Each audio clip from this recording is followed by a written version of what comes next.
চারদিকে বিয়েবাড়ির আমেজ, উচ্চস্বরে গান বাজছে, বেপরদায় সবাই ঘুরে বেড়াচ্ছে। এই রাইসা, এই দিকটা একটা ছবি তুলে দে তো, ফেসবুকে স্টোরি দেব।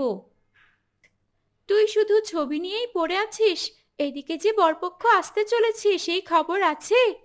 বলিস কি? তাহলে কেটে গিয়ে দাঁড়াতে হয়, চল তাড়াতাড়ি গিয়ে সব তৈরি করি। হ্যাঁ, তা তো যাবই।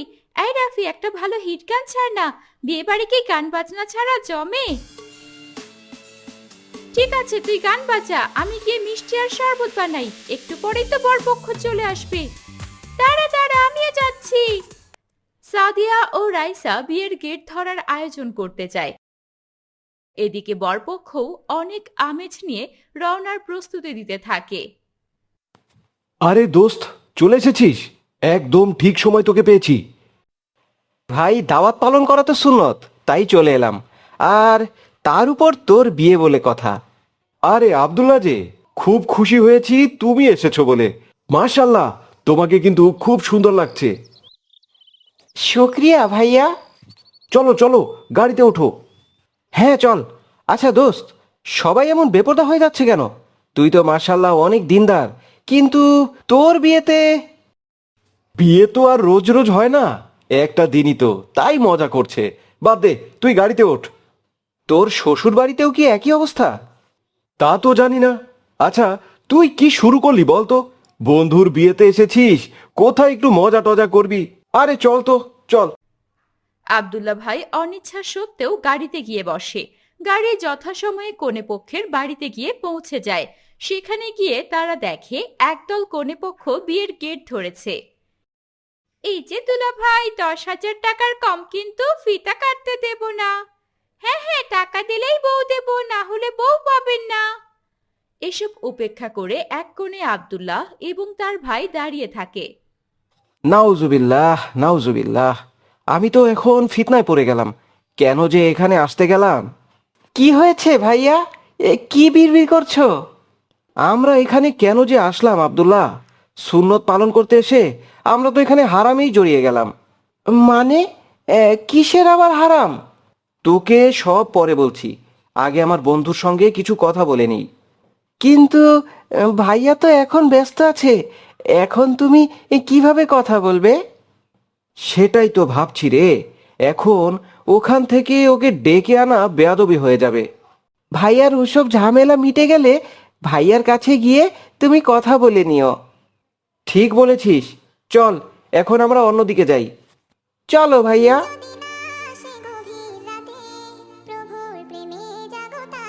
আব্দুল্লাহ ও তার ভাই প্যান্ডেলের দিকে চলে যায়। সেখানে তারা বসেছিল, ঠিক সেই সময় কিছু লোক খাবারের নিন্দা করতে থাকে।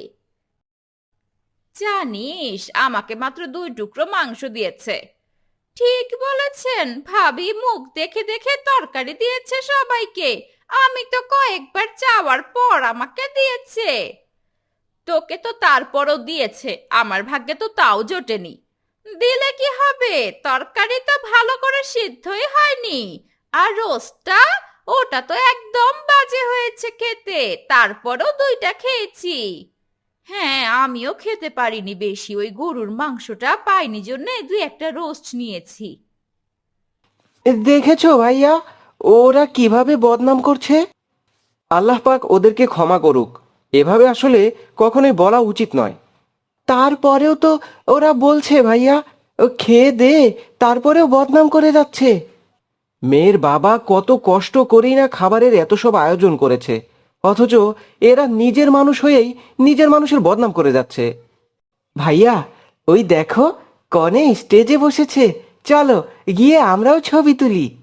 না রে ভাই, একজন বেগানা নারীর সঙ্গে আমরা কখনোই ছবি তুলতে পারি না। তাহলে তাহলে তুমি এখন কি করবে ভাইয়া? এখানেই গিয়ে বসে থাকবে? না, চল, আমি আমার বন্ধুর কাছেই যাব, ওর সাথে কিছু কথা আছে। চলো ভাইয়া।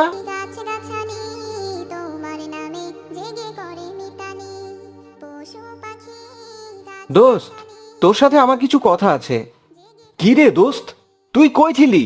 আমি তো তোকেই খুঁজছিলাম। খাওয়া দাওয়া করেছিস? আরে না দোস্ত, আমরা খাবো না, আমরা বাড়ি চলে যাচ্ছি। সে কি, কি এমন হলো তোর? তোকে কি কেউ কিছু বলেছে নাকি? না রে, আমায় কেউ কিচ্ছু বলেনি। আসলে তোর বিয়েতে এসে আমি খুব আপসেট হয়ে গেলাম। কেন? আমার বিয়েতে আপসেট হয়েছিস কেন? তুই একজন দিনদার ছেলে হয়েও এমন হারাম বিয়ে করছিস। হারাম বিয়ে মানে? আমি তো কোনো যৌতুক নেইনি। আরে যৌতুক নিলেই কি শুধু বিয়ে হারাম হয়? এই যে তোর বিয়েতে কেউ পর্দা মানছে না, হারাম মিউজিক বাজিয়ে চলছে, বিদাত সব কাজ করে যাচ্ছে, এগুলো কি হারাম না? বিদাতের কি দেখলি? বিয়ের গেট ধরা, জুতা চুরি, পা ধুইয়ে দেওয়া, এগুলো কি বেদাত না? আসলে দোস্ত, ওরাই তো এই সব আয়োজন করেছে, আমরা কি করতে পারি বল?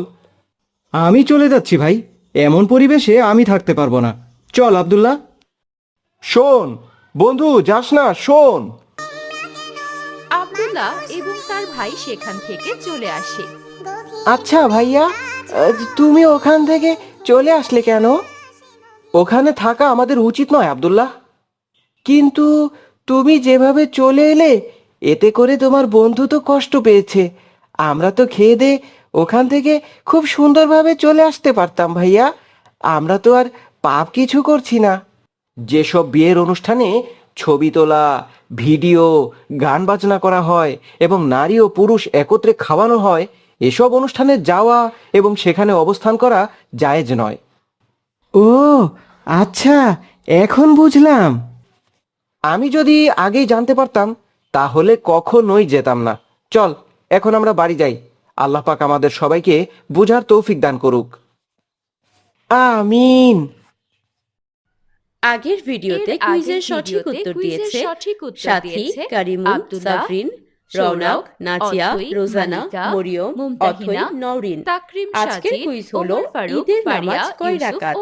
সঠিক উত্তরটি এবং তোমাদের নাম কমেন্টে জানিয়ে দিও। দেখা হবে নতুন কোনো দিনই গল্পে।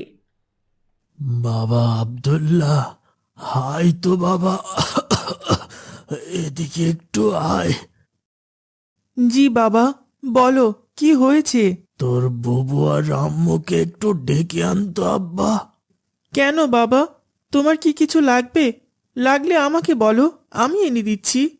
না রে বাবা, আমার কিছু লাগবে না, তুই শুধু ওদের একটু ডেকে আন, ওদের সাথে কিছু দরকারি কথা আছে।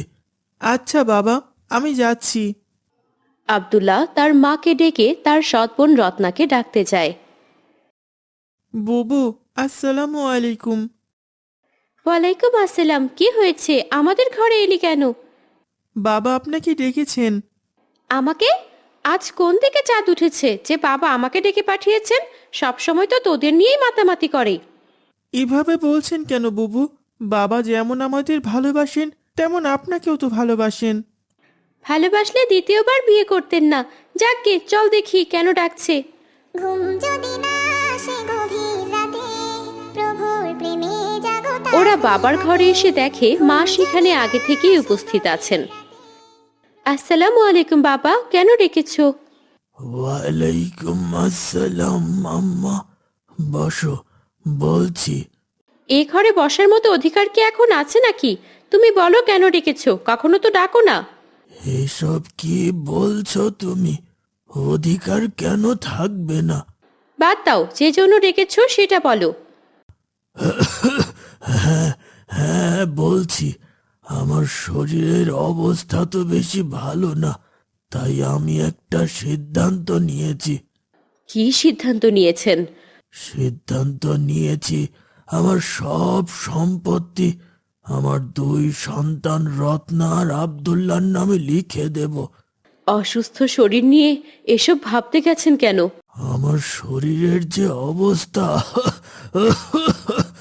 মনে হয় বেশি দিন বাঁচবো না, তাই। হায়াতের খবর কেউ জানে না।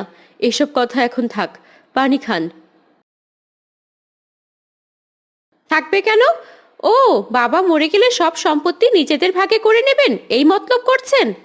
কি বলছো এসব রত্না? তোমার বাবার চেয়ে কি আমাদের কাছে তার সম্পত্তি বড় হয়ে গেল? সব সম্পত্তি তোমার নামে করে দিলেও আমাদের কোনো আফসোস থাকবে না। আচ্ছা, তোমরা এখন চুপ করো। রত্নাম্মা, তুমি ঘরে যাও। আমার উকিল বন্ধু শহরের বাইরে গেছেন, সে আসলে আমি সব ভাগ করে দেব। এখন যাও।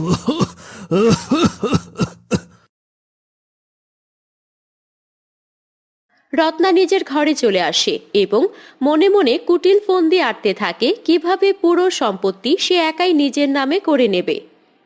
সম্পত্তি 2 ভাগ হবে কেন? সম্পত্তি হবে 1 ভাগ। আমি কোনোভাবেই ওদের সম্পত্তি নিতে দেব না। আমার বাবার সম্পত্তি শুধুমাত্র আমারই হবে। কিন্তু কি মতলব করা যায়? হ্যাঁ, নানির কাছে যাই, সেই পারবে কিছু একটা বুদ্ধি দিতে। রত্না নানি বাড়ি যাওয়ার জন্য তৈরি হতে থাকে। তখন তার মা ঘরে ঢোকে। রত্না, কি করছো? দেখছেন না কি করছি? কেন এসেছেন এই ঘরে? অনেকগুলো কাপড় জমেছে, ওগুলো ধুতে হবে। চাকর পেয়েছেন আমায়? আমি কাপড় ধুতে পারবো না। না না, তোমায় কাপড় ধুতে হবে না, কাপড় আমি ধুয়ে দিচ্ছি। তুমি শুধু রান্নাটা একটু দেখো। আমি এখন নানির কাছে যাব, আপনার ছেলেকে বলুন রান্না দেখতে।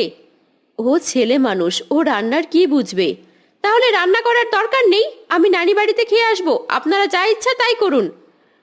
সৎ মায়ের সাথে অত্যন্ত খারাপ ব্যবহার করে রত্না নানির বাড়ির উদ্দেশ্যে রওনা দেয়।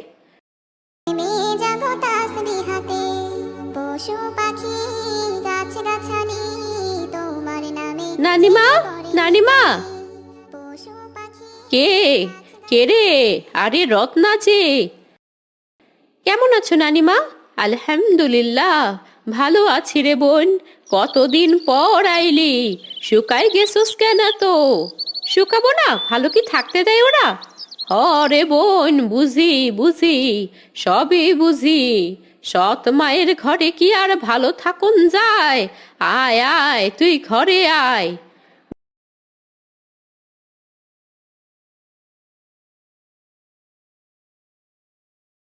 ঘরে গিয়ে রত্না তার নানিকে সম্পত্তি ভাগের সব কথা খুলে বলে। সবই তো শুনলা নানিমা, এখন বলো আমি কি করব? সবই বুঝলাম। শোন, অহন একটাই উপায় আছে। কি উপায় নানিমা? চলে বলে কৌশলে তোর বাপের কাছ থাইকা সব সম্পত্তি তোর নামে লেখা নিতে হইব, যাতে ওই সৎ মা আর তার ছেলে এক কানা করিও না পায়। ধুর, এটা কিভাবে সম্ভব? বাবা এটা কখনোই করবে না। এইটা আমিও জানি, তোরে বুদ্ধি খাটাইতে হইব। এমনে এমনে কি আর লেখা দিব নাকি? তাহলে কি করব? তোর বাপের খাবারে ঘুমের ওষুধ মিশায়া দিবি, তারপর ঘুমের ঘরে জমির কাগজে আঙুলের ছাপ নিবি, ব্যাস হয়ে গেল। খুব ভালো একটা বুদ্ধি বের করেছো নানিমা। আমি তাহলে মামাকে দিয়ে একটা দলিল বানিয়ে আনি। হ হ, তোর মামারে ক, সে সব বানায়া দিব।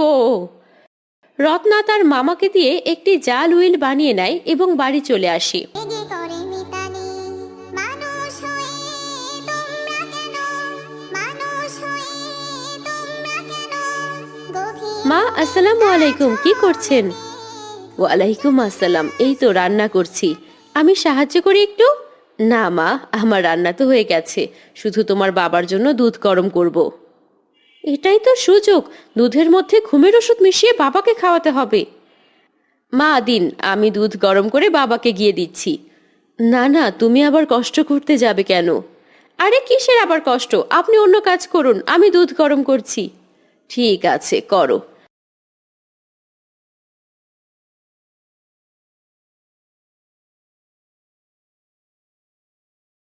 রত্না দুধ গরম করে নিজের ঘরে নিয়ে যায়, এরপর তাতে ঘুমের ওষুধ মিশিয়ে দেয় এবং বাবার ঘরের দিকে রওনা হয়।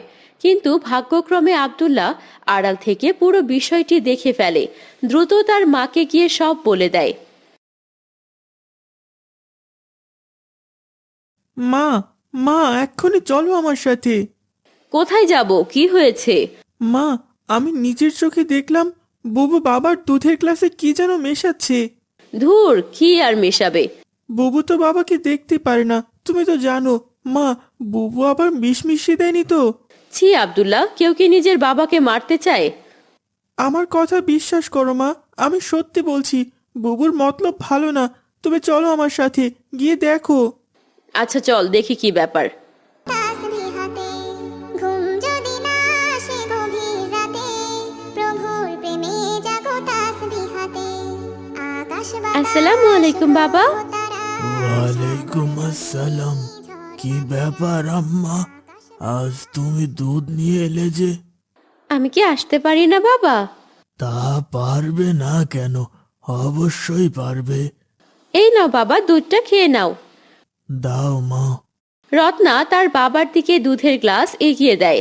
যখনই কাদের সাহেব গ্লাসে চুমুক দিতে যায় তখনই আব্দুল্লাহ চিৎকার দিয়ে ওঠে। বাবা, খেও না, খেও না, দুধ খেও না। হ্যাঁ, কি হয়েছে বাবা? দুধ খাবো না কেন? ওই দুধে বিষ আছে বাবা। না বাবা, ও মিথ্যা বলছে। হ্যাঁ, সেটাই তো। বিষ কোথা থেকে আসবে? আমি দেখেছি, বুবু তোমার দুধের গ্লাসে বিষ মেশাচ্ছিল। রত্না বিষ মেশাচ্ছিল? আব্দুল্লাহ সব কি বলছে রত্না? না বাবা, ও মিথ্যা বলছে। আমি নিজ চোখে দেখেছি বাবা, ও কিছু একটা মিশাচ্ছিল দুধে, বিষ মিশিয়েছে। না, ওটা বিষ ছিল না, ওটা অন্য কিছু। না মানে মানে অন্য কিছু কি? কি মেশাচ্ছিলে বলো? কি হলো রত্না, বলো। আমি প্রথমেই সন্দেহ করেছিলাম, যে মেয়ে কোনোদিন রান্নাঘরে যায় না, কাজের কথা বললে রেগে যায়, সে হুট করে কেন আজ কাজ করতে চাইছে। বলো কি মিশিয়েছো? ওটা বিষ ছিল না বাবা, ওটা ওটা ঘুমের ওষুধ ছিল। ঘুমের ওষুধ? তুমি এটা কেন করলে মা? রত্না তার বাবাকে সবকিছু খুলে বলে। সব শুনে তার বাবা খুব মন খারাপ করে। সম্পত্তি তো সব তোমাকেই দিতে বলেছিলাম, তারপরও তুমি এই কাজ করলে। আমি ঠিক বুঝে উঠতে পারিনি। যাও, নিয়ে আসো দেখি উইলটা। বাবার কথা মতো রত্না ঘর থেকে উইল এনে তার বাবার হাতে দেয়। এই যে বাবা, উইল। তুমি কি একবার উইলটা পড়ে দেখেছো? না বাবা। এই উইলে কি লেখা আছে জানো? না বাবা, কি লেখা আছে? আমার সব সম্পত্তি তোমার মামা আফজালের নামে হবে। কি, মামার নামে? কিন্তু মামাকে তো আমার নামে উইল করতে বলেছিলাম, মামা এটা কিভাবে করলো? তুমি যাদের আপন ভাবো তারা আসলে তোমার কেউ না। আজকে প্রমাণ পেলে তো? জি বাবা। তোমার মা আর ভাইকে নিয়ে তোমার এত সমস্যা। যখন তোমার মা মারা গেলেন তখন এই সৎ মাই তোমাদের দেখাশোনা করেছেন, তোমাকে বড় করেছেন, কখনো তোমায় কোনো কাজ করতে দেয়নি। আমি যদি বলতাম ওকে একটু কাজ শেখাও, কি বলতো জানো? বলতো ওর মা নেই, এমনিতেই ওর অনেক কষ্ট, ওকে কষ্ট করে কাজ করতে হবে না, আমার মেয়ে রাজরানী হয়ে থাকবে। আর সেই মাকে তুমি আর চেনো না। আমার ভুল হয়ে গেছে বাবা, মা, আমাকে ক্ষমা করে দিন। আমি আর কখনো আপনার সাথে খারাপ ব্যবহার করব না। আরে পাগলি মেয়ে, মায়ের কাছে আবার কিসের ক্ষমা? তুমি আমার লক্ষ্মী মেয়ে। আমি তুইও আমার লক্ষ্মী ছেলে।